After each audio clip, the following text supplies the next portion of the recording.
தெறிக்கவிடும் காரம் நிறம் சுவையை தருகிறது. ஆச்சி மிளகாய் தூள் தெறிக்கவிடும் காரம் நிறம் சுவை.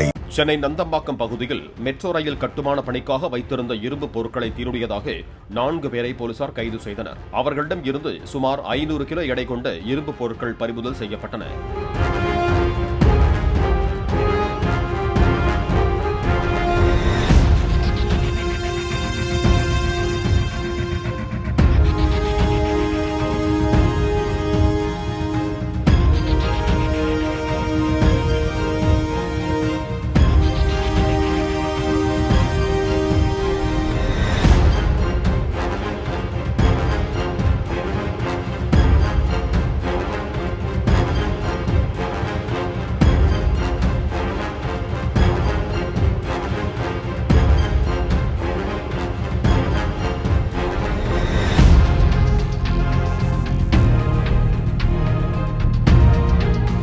தெறிக்கவிடும் காரம் நிறம் சுவையை தருகிறது. ஆச்சி மிளகாய் தூள் தெறிக்கவிடும் காரம் நிறம் சுவை.